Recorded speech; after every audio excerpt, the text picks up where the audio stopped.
Why did you help me in the bar that night? What was I supposed to do? I had to get involved. Here's what it is, I guess. You know, it's almost like you were happy for the excuse. Who are those people? I don't know. I think you're hiding something.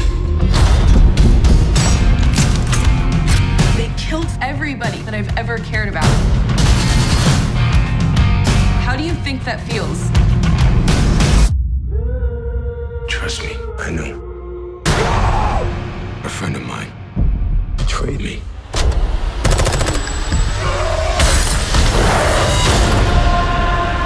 I dreamed about the Punisher every night. He thinks that he has the right to judge me. I want him to feel what I felt. We have a mutual acquaintance. I want Castle and the girl. Billy Russo's back. And he has an army.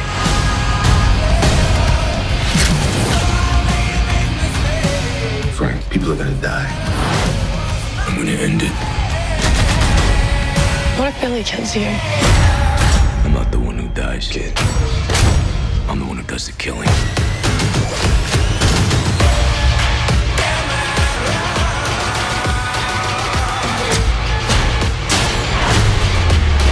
He's got some serious issues. Let me be what I'm meant to be.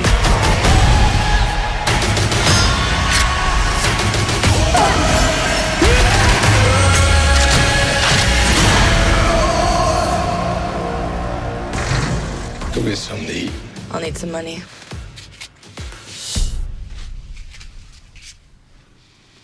Not suspicious at all.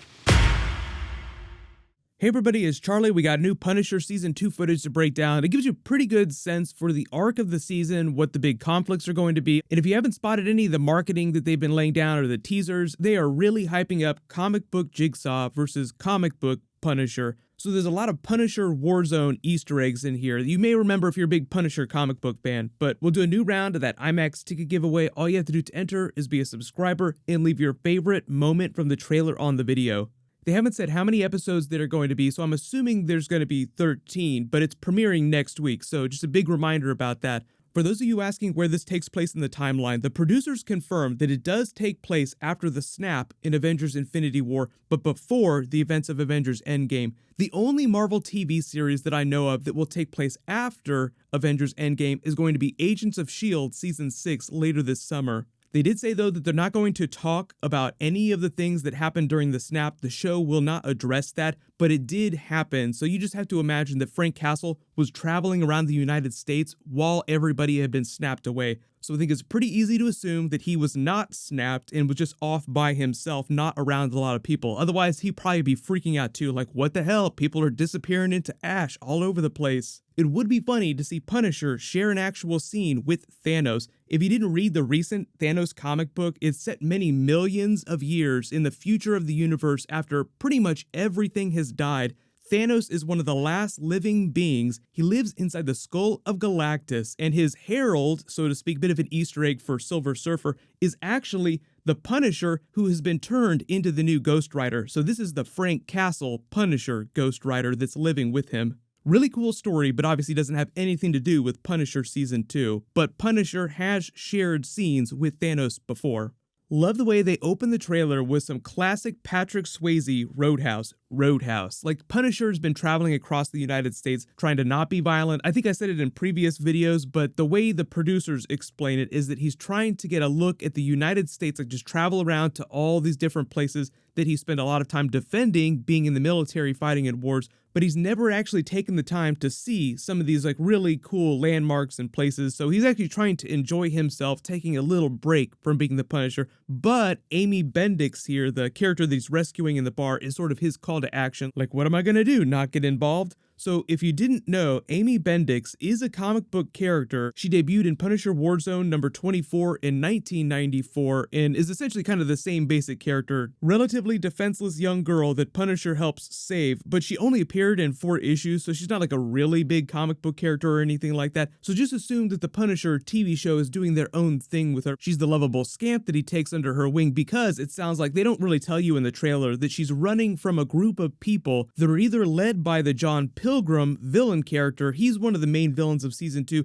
or there's a group of people she's running from that just hire him as a mercenary. There was all this talk of him having this really religious background, like he's wearing minister's clothing. So I don't know if he's a minister himself, but the way that the actor talks about the character, he seems relatively authentic, but he has just this way about him. So I don't know if there's any kind of religious aspect to this season or some cult that Amy Bendix is running from. But the way Punisher then starts talking about Jigsaw, like my friend betrayed me, makes it sound like she's running from a metaphorical family or just like a really bad group of people that she belonged to and was trying to escape from, or she saw something that's really incriminating and then took off, and that's why they're chasing her down.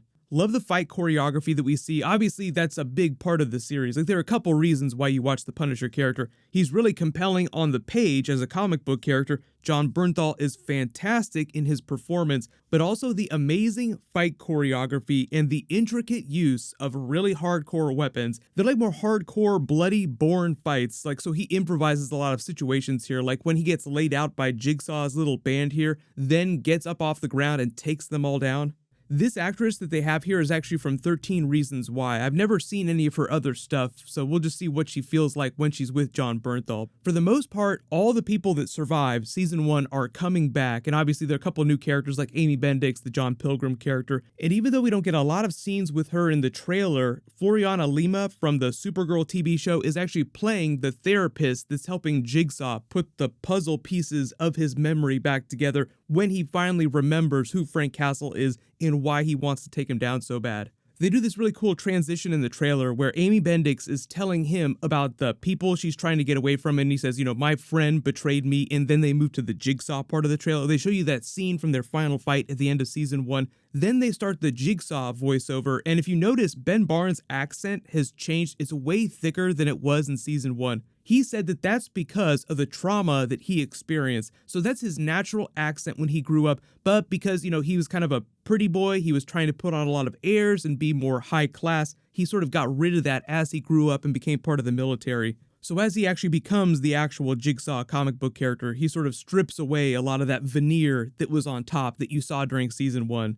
The way they talk about the character is that he doesn't completely remember everything that's happened to him. His memory, like he says, is a jigsaw. That's what he's going to therapy for. There was a promo they released a little while ago of some of his therapy sessions where the mask he's wearing has not been colored to look like the jigsaw mask that you see later in some of these trailers. So maybe there's like a little bit at the beginning of the season before he puts things together, but the John Pilgrim character approaches him, and it seems like it's pretty early in the season, like we should work together because I'm after Frank Castle and the girl, you want to get Frank Castle, so let's combine forces, and you get all that shots of the big band that he puts together and them wearing their Jigsaw masks, although it looks a little bit like some crazy lucha libre fight club. I would call it a plus that they're not slow burning a lot of this Jigsaw development. Like, it's not going to be all season for him to finally figure out that Frank Castle is the Punisher, because they literally call him out in this first meeting that they have. You get some more footage with Dinah Madani, who seems like she's hallucinating Jigsaw. Like, this shot here with him in the hallway seems like it's just her just freaking out because of the trauma of what happened to her last season.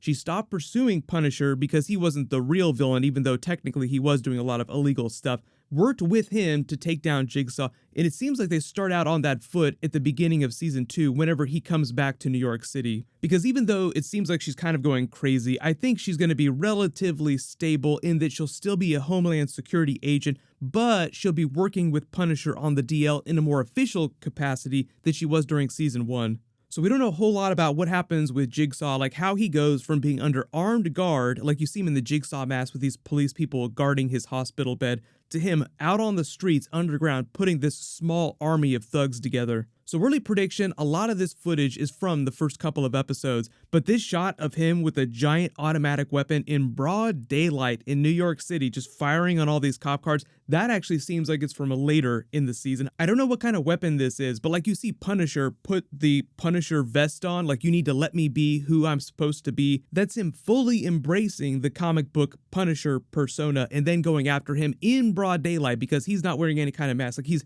literally running through the streets. He's still a wanted vigilante, and there was actually a promo a little while ago of him burning a presidential pardon that he got based on the stuff that he did during Daredevil Season 2 and Punisher Season 1. Part of the terms of that was that he would not continue to be the Punisher, so him burning it is sort of his call to action, like, okay, I can't not be the Punisher, that's who I'm meant to be. As far as I know, the only big crossover character from Daredevil is going to be Karen Page. It's just a continuation of her arc with Frank Castle during Season 1. They didn't specify whether or not this picks up after the events of Daredevil Season 3. I'm assuming that it does. I don't know if they're going to address what happened to Matt, like see you later, Red. I don't know if they're going to reference that during any of their conversations. But like we said, this is probably going to be the final season of The Punisher. I don't know if they wrote it that way. Hopefully the actual finale is a conclusive, satisfying ending to the character. But I think part of the idea of superheroes like this is that they always sort of try to end on a moment that gives you an idea for what they're going to be doing, even if you don't get more seasons. Like we know after the end of Daredevil Season 3 what those characters are going to be doing next, even though we probably won't ever actually see them form that new law firm and him put the Daredevil costume back on. But what'll happen is for Punisher Season 2, I'll do my non-spoilery review, then I'll do my Easter egg videos and stuff like that. If I hear anything more about what's happening with Netflix, TV shows, and the Disney Plus streaming service, I'll be sure to add it to those videos.